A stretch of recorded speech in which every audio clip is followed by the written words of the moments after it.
Happy birthday, Singapore!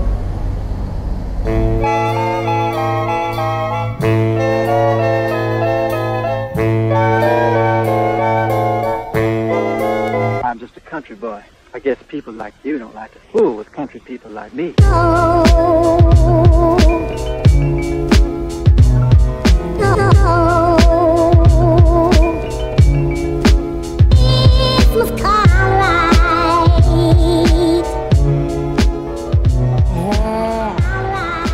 Tuesday morning, holiday dito ngayon sa Singapore.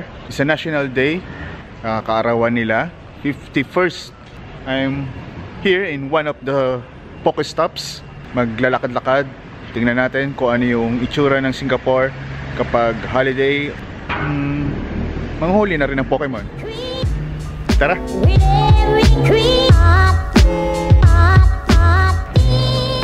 Alas 8 ng umaga, basically sarado pa yung mga establishments dito.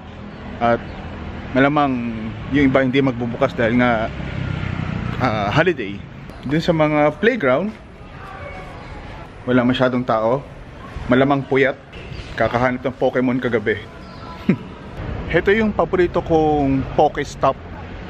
Dahil dito, may 3 Pokestop na magkakatabi.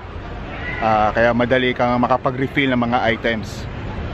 At this moment, since maaga pa, walang masyadong tao. Pero sigurado, mamaya, lalo na paghapon at paggabi, ang daming tao dito.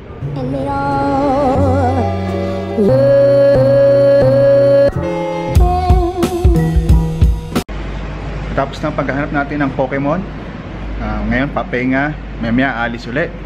Punta tayo ng Marina. Doon tayo titingin ng kung paano magdiwang ang Singapore ng kanyang kaarawan. Although sa stadium ang gaganapin, titingin lang tayo sa Marina. Oras na ng larga.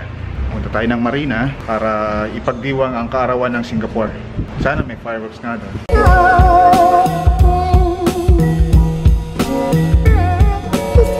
Ang maganda lang dito maglaro ng Pokemon Go sa Singapore ay walang team racket o mga snatcher.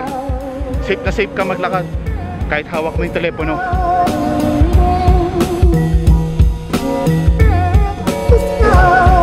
At bago tayo tumuloy sa Marina, lalapang muna tayo. Adobo, kare-kare, halo-halo.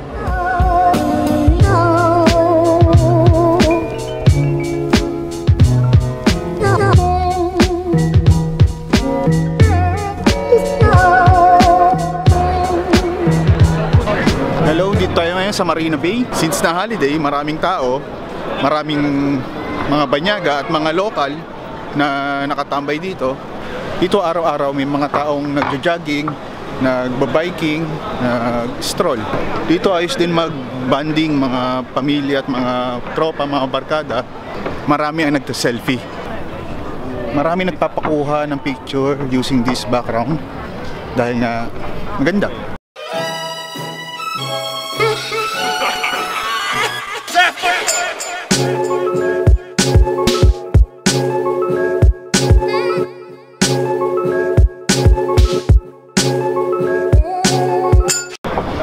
Super relaxing dito kasi kita nyo naman may mga higaan na improvise. Hindi naman improvise, mga talagang nakalagay siya dito para sa mga dumadaan or namamasyal, pahingahan. It's very prominent. Kung papansin nyo, walang garter or walang nakaharang. Pero may safety precaution na malalim yung tubig. Mahirap na mahulog dyan. Magti-360 tayo mula dun sa pinanggalingan, dun sa Marina Bay Sands shopping mall. Paikot. Ikutin natin itong buo. Para mas maintindihan nyo, papaliwanag ko sa inyo ang naging ruta ko.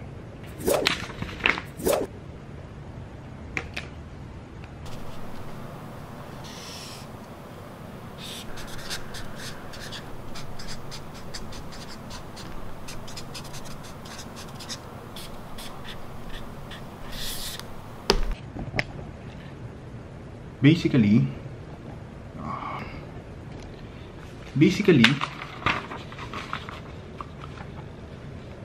ito yung naging route ako.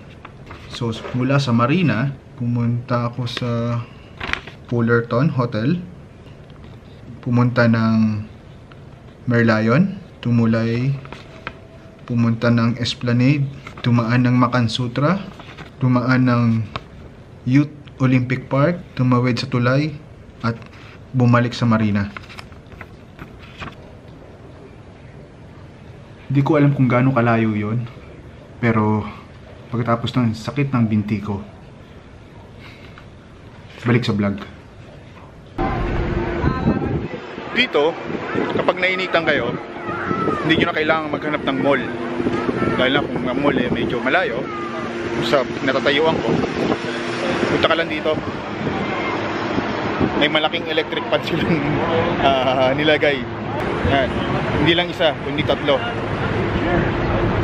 Pag pagod na kayo, pulang kayo sa ilalim ng malaking electric pan na yan, relax na kayo.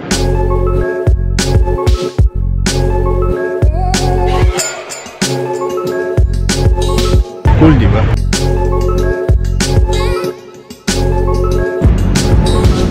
Doon sa kabilang side, nagaganap na yung light show. Suffocate!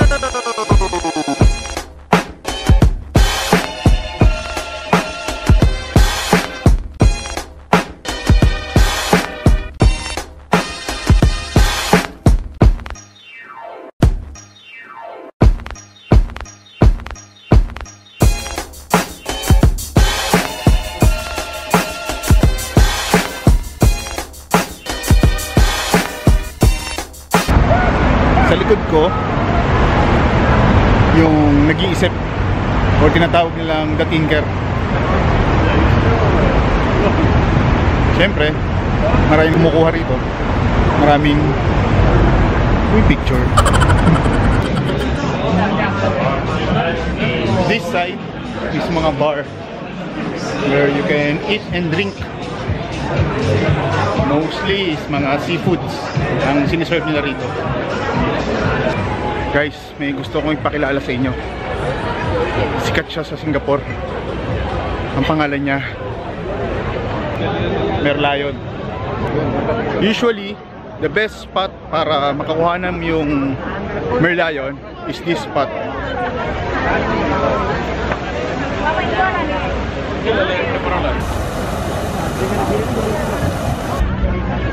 Alis na tayo rito. Tuloy na tayo sa ating paglalakbay pabalik sa Marina Bay. Kundi gagabi na naman. May pasok pa bukas.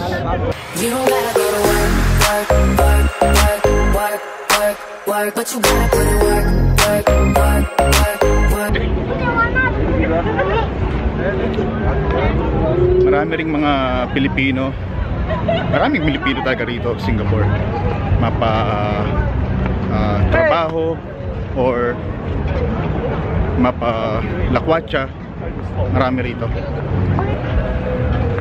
Dito ako sa isang mahabang tulay, yung nagdudugtong mula doon sa pinanggalingan ko hanggang sa pupuntahan ko, na nagko-cross dito sa river na to. Mabuti na lang hindi natin ginawa to ng umaga or tanghali, kundi napakainit, grabe. Ayos lang na maglakad ako na mahaba, huwag lang mainit. Ang tawag sa bridge na to is Jubilee Bridge. $5.50 coconut water.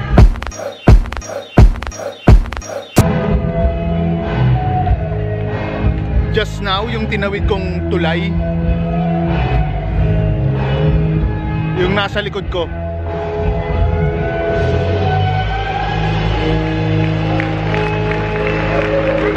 and just now, katatapos lang nila kumanta. Okay, that place is called Esplanade. Esplanade? Esplanade? Parang ganun.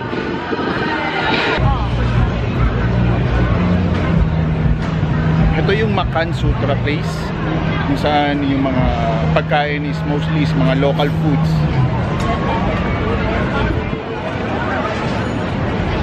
I suggest you try this place if nagawi kayo rin sa lugar na to.